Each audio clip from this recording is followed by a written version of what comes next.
Hi there. Welcome back to the hottest channel on YouTube, a place where you can find the answers to all of your motorcycle questions. A mecca, a Rossi promised land, the one and only home of your boy, Papa Yam. And it is the hottest channel on YouTube. I mean, come on, have you seen these shorts? Check out those calves. No one has made short shorts look this good since Daisy Duke, and even she's a little jealous. All right, grab your snacks and get ready because the knowledge bombs are about to start dropping faster than the time you accidentally wound up on Grindr and found your bro day was actually a date. Oops. Don't worry, my dudes, we have all been there. We haven't all been there. It's time to delve into our point-counterpoint series and take a look at why small displacement bikes are better than their larger, more expensive counterparts. Oops, I guess I should have prefaced that. Is it too late to issue a spoiler alert? If you missed the original point to this counterpoint video, be sure to check out the video I recently did on the 5 reasons why motorcycles with more CCs are better. You'll get the nitty-gritty inside scoop on engine displacement, what it means, why it matters,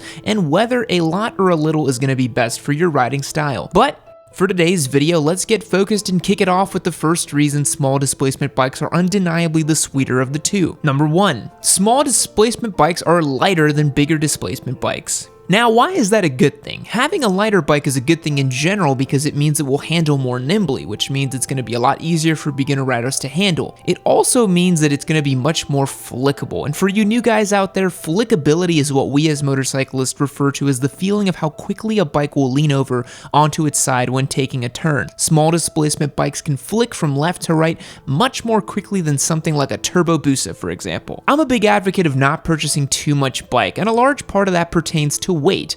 I know you're probably tired of hearing it by now, but at a minimum, you should keep these 2 things in mind when deciding if a bike is just too much bike for you. 1, can you handle the bike in an upright position while at a complete standstill? 2, can you lift the bike to an upright position from a complete laydown? I don't care what your girlfriend or even your favorite cam girl told you, size does matter, my dudes. Because smaller displacement bikes are generally lighter. It's a lot easier to learn counter steering and steering. It's easier to get the bike back up in the event that you do end up laying her down. And we all know a guy who had to lay her down because there was a small patch of oil in the road or in the corner suddenly became a decreasing radius turn. Had to lay her down, boys. And you will. At some point, your beauty will tumble, and it's a lot less embarrassing if you can actually stand her back up. And if you can't, rest assured that someone will film your struggle and you will end up on the internet for eternity. Unless you're like old Papa Yam here. I've never crashed. Yellow Porsche? Fake news. Crazy what the kids will come up with these days. I've never been down. Moving on. Let's check out reason number 2. Small displacement bikes are dramatically cheaper than their large displacement counterparts. And I'm not just talking about a few nickels and dimes here. We're talking Susan Lucci levels of drama. Don't believe me? Check this out. A 2019 Harley Davidson CVO starts at 43 grand. Comes with a whopping 1923 cc's and weighs in at over 900 pounds. That's about as American as it gets.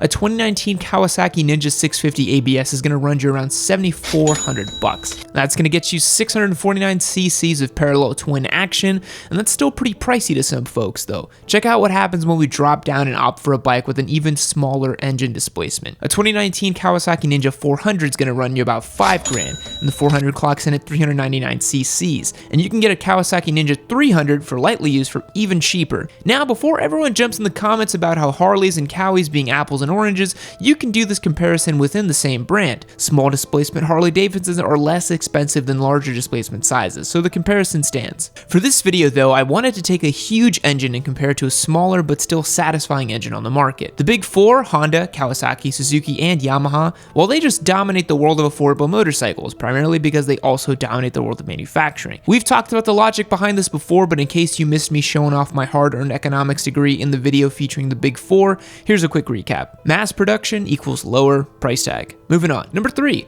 smaller bikes are just simpler machines. I'll refer you back to my video on the big 4 for this one, but unlike bigger bikes, there isn't room for a whole lot of heavy electrical equipment or rider aids. Small bikes have to remain as light as possible to maintain their weight to performance ratios and to be built to a budget, which is why you won't find the same comfort gear on a sport bike that you would a cruiser. Without the frame support for extra components, you end up with a much simpler machine. Arguably, you end up with a more reliable machine as well, and arguably, I mean, it depends on which brand you go with. with, especially since 4 of the top 5 spots on Consumer Reports survey for the most reliable motorcycles belongs to small displacement bikes, specifically the big 4 brands. And as an example, even though it isn't necessarily a small bike, the FZ07 we're doing for our beginner bike giveaway, which if you haven't checked it out, click the link in the description below. Seriously, I'm giving away an FZ07. It's gonna be rad. It's a 689cc parallel twin, and since it's a naked bike, it's dead simple to work on. You can quickly access all the components. It's just plain easier to fix and mess around with. A big bad leader bike with all the latest gadgetry on it and all those fairings,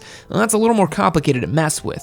Up next, let's talk insurance, because number 4, smaller bikes are just cheaper to insure than bigger bikes. Now yes, you could make the case that displacement isn't the be-all end-all for insurance, since 600s are going to be more expensive to insure than 650s, but that just kind of makes my case, doesn't it? And hey, when you're as seasoned as I am, well, the insurance companies just like to charge you an extra fee for being awesome. At least that's what I tell myself in order to sleep at night. Bike insurance is based on several things, but generally the size of the engine is a big factor, and another big factor is how much the bike costs, especially if you finance it. A smaller CC bike has 2 things going for it. It's got a small engine, so that's going to equal cheaper insurance. Smaller bikes are less expensive, and thus a smaller bike equals cheaper insurance. I don't know about y'all, but 1 + 1 is looking like a solid 2 to me. It's important to keep in mind that your age, location, driving record, and all that's going to play a part in how much you pay for insurance, especially if you're under 25. But as a whole, if you take out all the uncontrolled variables, a smaller engine equals a smaller insurance bill. When I had my Yamaha R3, which I kind of wish I didn't sell, honestly, guys, unless you absolutely need to sell, don't sell your motorcycles. Maybe that's a topic for another video. I miss my R3 and my FZ09. Oh well, c'est la vie. My insurance was less than $500 for the entire year, which was pretty awesome. Small bikes are easier on the wallet in nearly every way. They also sip fuel. It's a little extra point for you in this video. Now, what's better than cheap insurance? Well, not a lot if you're a bill-paying adult, but we can check out the next best thing, and that's number 5. Parts. When you have a small displacement bike, you've got a few advantages when it comes to parts.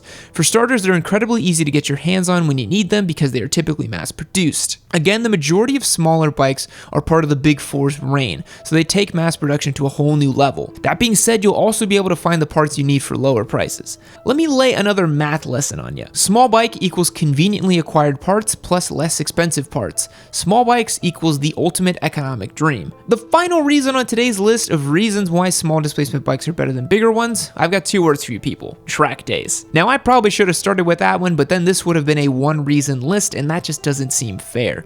While bigger bikes may seem like they're more fun on the track, you have to keep in mind the old weight to power ratio. 600cc of engine on a 300 or 400 pound bike is going to produce power a lot differently than 600cc's on a 900 pound cruiser. Small displacement bikes are built for efficiency. The frames are built to support a smaller engine, there's fewer components, more responsive throttling, and man, those suckers can move.